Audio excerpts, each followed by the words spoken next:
Your home should support your life, not drain it. I'm Katie Trudeau, and this is the Whole Home Living Podcast. Here, we talk about simple, plant-forward eating, realistic rhythms, and small systems that help your home work with you, not against you. No perfection, no pressure, just practical shifts that make everyday life feel lighter, calmer, and more nourishing. Let's get into today's episode. Hey friends, we're starting today with a pop quiz. Here's the scenario. You get home from work, you're already starving, and you open the pantry and you find half a box of pasta, 1 can of chickpeas, and some stale crackers. The question is, what do you make for dinner? If your answer is order takeout, you're not alone. But here's the thing most people don't realize. When your pantry is stocked with the right basics, hunger doesn't spiral and dinner doesn't feel so hard, and maybe, just maybe, your takeout budget might not get hit so hard each month. Today, I'm walking you through the plant-based pantry essentials that make healthy eating easy, even on your most exhausting nights. Now, if you listened to last week's episode, you know that hunger is information. It's just information that your body is telling you. There's nothing wrong with being hungry. It's not a failure. It is just your body saying, hey, I'm ready for some more energy. Feed me. And a well-stocked pantry is one of the simplest ways to respond to that information without excessive calorie counting, without overthinking, without, most importantly, decision fatigue. So most pantries aren't stocked in this way, though. Most pantries tend to be full of half-used ingredients, health foods that looked good at one point, and snacks that don't actually satisfy. And when your pantry works against you, dinner feels stressful. On the other hand, when your pantry works with you, meals come together naturally. And so what we're going to talk about today is how do you make your pantry work for you rather than make you have decision fatigue every time you open up the pantry and try to figure out what to make. Today, I'm talking all about the 20 staples that form the backbone of easy, nourishing, plant-based meals. These are the kind of things that if you stock your pantry, it'll work with you so that when you do come home from work and you're hungry, you open up your pantry and you say, I've got this. Okay, first up on our agenda is grains and starches. These items in your pantry that fit into this category can be meal foundations. They are filling, they are flexible, they are very reliable. So a couple must-haves in this category are brown rice. It is affordable, it is very versatile, it is filling. Number 2, quinoa. It cooks quickly. It is a complete protein. I will be completely transparent. Quinoa is not in my pantry. It is very good for you. Like I said, it's a complete protein. But every time I eat it, my stomach hurts. No matter how many times I rinse it, no matter how I cook it, I have just learned that quinoa and me are just not meant to be. However, I am including it on this list because if it doesn't hurt your stomach, it is a great asset to a plant-based pantry. Again, it cooks quickly. It's a complete protein. It's a win-win as long as it doesn't make your stomach hurt. Little asterisks here. All of these things on this list, if anything ever bothers your stomach or doesn't work for you, just swap it out with something else.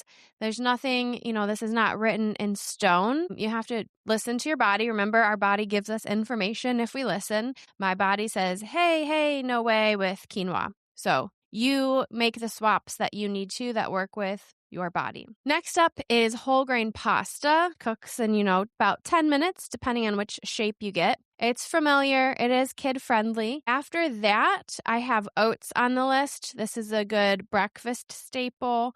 You could also bake with it. You can add it to smoothies for extra fiber. I will caveat and say make sure you are getting organic oats that are specifically say they're glyphosate-free. Next on the list is whole grain bread or tortillas. You can freeze these, so these might not be in your pantry. They might end up in your freezer, but that's okay. It's still still in your arsenal of things you can cook. Next, we're going to take a look at legumes. So these are your protein powerhouses. These will make your meals satisfying.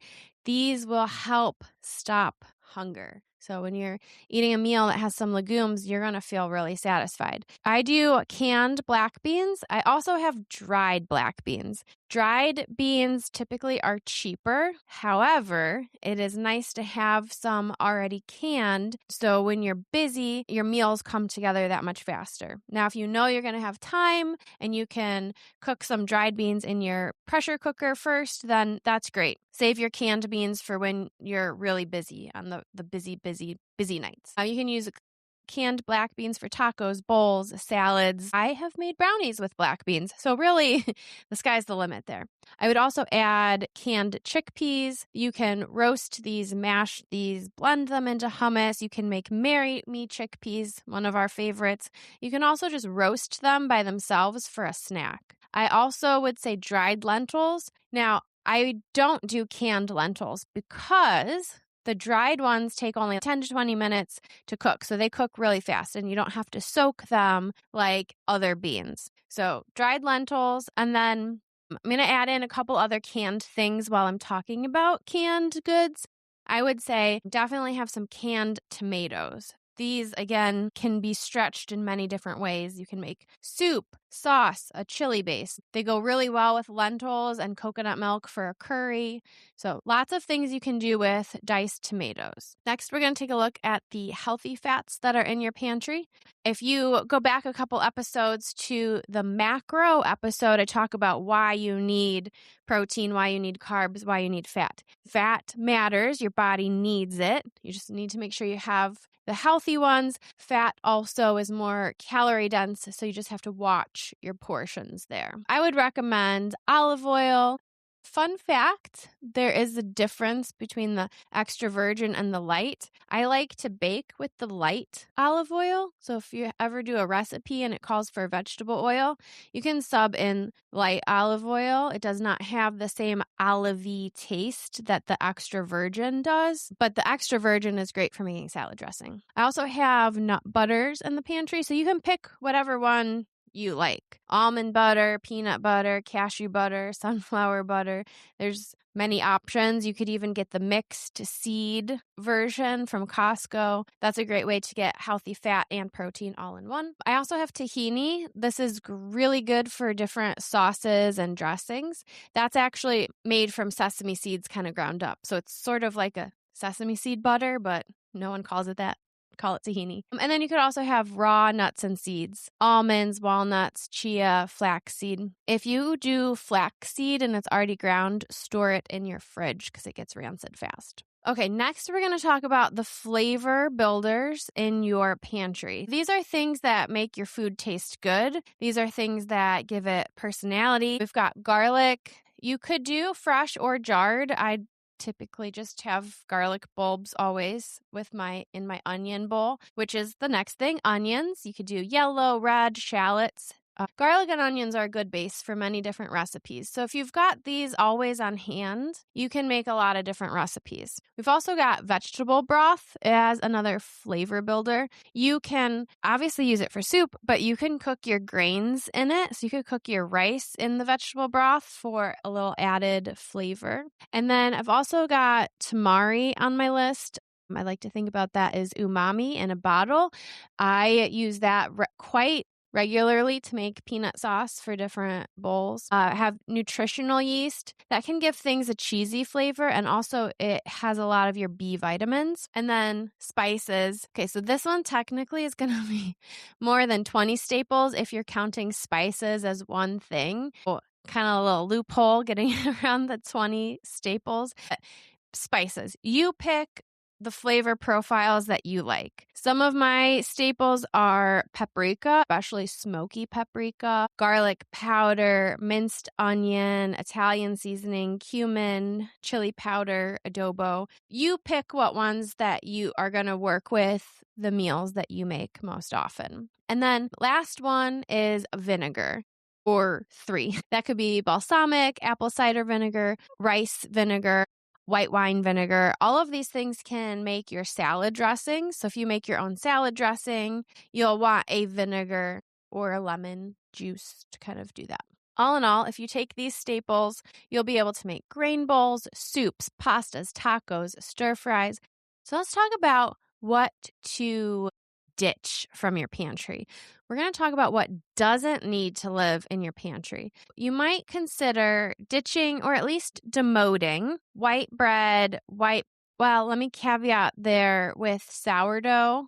If you make sourdough, that helps actually lower the glycemic load of the meal that you eat with the sourdough bread. Sourdough bread is very good for you. The white bread that I'm talking about demoting would be bread from the grocery store that has 20 ingredients, preservatives, dough conditioners. We don't need all of those ingredients. White pasta, white rice, swap out with the brown rice.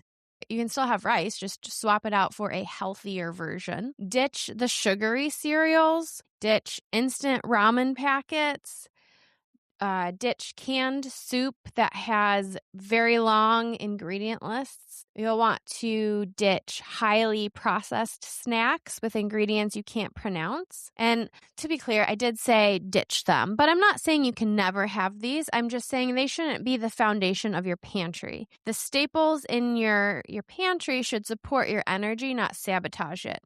And if you've stocked it with things that are not in line with your own nutrition goals, then it's harder to avoid it when it's already in your pantry. One thing my husband says is that he's really good at saying no to treats or, something that he shouldn't have when it's still in the grocery store. But the second it comes home, he struggles to say no to it.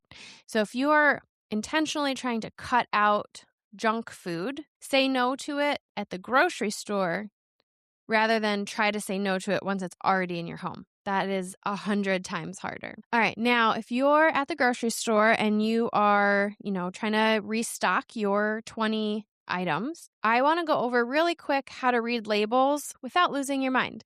So here's our quick label reading crash course. First, read the front of the package. Marketing can lie or influence. Just because something says it's all natural, dig a little deeper, look at that ingredient list, which is tip number 2. Read the ingredient list first. The shorter the ingredient list, the better. Once you start getting really long ingredient lists, there's more chance that there'll be less wanted ingredients. So also keep a lookout for hidden sugars. Sugar has so many different names, so be on the lookout. Skip anything with artificial colors, artificial flavors, preservatives. And a rule of thumb is that if your great-grandmother wouldn't recognize it as food, don't buy it. All right, one more thing we're going to talk about as far as rebuilding a healthy pantry is budget.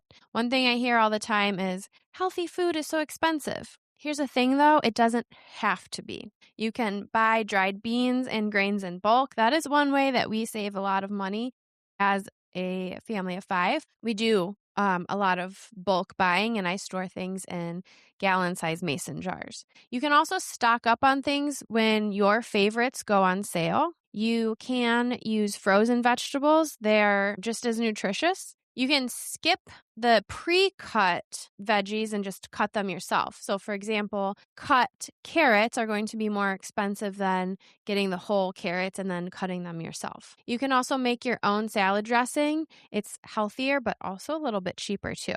All in all, healthy eating isn't about fancy ingredients. It's about a smarter system, and organizing your pantry this way can help you have a smarter system so everything you need is already at your house. Okay, I'm also going to talk about once you get all of these things into your house, how do you physically organize your pantry? And one tip here is that a stocked pantry only helps if you can see what you have. I am guilty of this. I've gone to the store, I've bought more granola, and then I come home and I realize, I already had 3 granola because I didn't see it because it got shoved to the back of the pantry.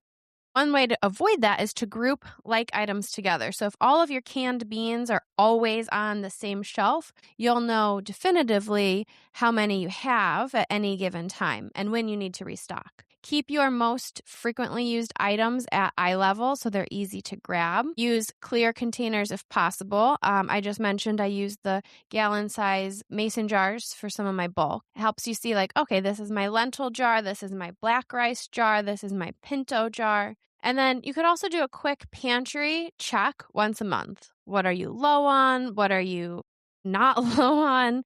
What needs to be added to the grocery list? Things like that. And a little bit of organization removes a lot of stress. So even if you just implement one or two of these tips at once, it'll go a long way. Just like last week, there is a weekly challenge for this week. This week's weekly challenge is to pick 3 pantry staples from today's list that you don't currently keep, challenging you to buy them and to stock them in your pantry and use them in one meal this week. I also want you to think about how much easier cooking feels when your pantry has all of these basics ready to go. And if you want a printable checklist of these pantry essentials, download my free plant-based pantry checklist in the show notes. Take it to the store, check things off. There's also a shopping list organized by traffic light eating. We talked about that a few episodes ago. This whole guide makes everything so much simpler. See you next time. If today's episode was helpful, take a moment to share it with someone who could use a little more ease around food and home. You can also leave a review. It helps more families find whole home living. For simple resources, practical tools, and upcoming workshops, visit wholehomeliving365.com. And remember, eating well doesn't require perfection. It just needs a system that works with your life. I'm Katie Trudeau. See you next time.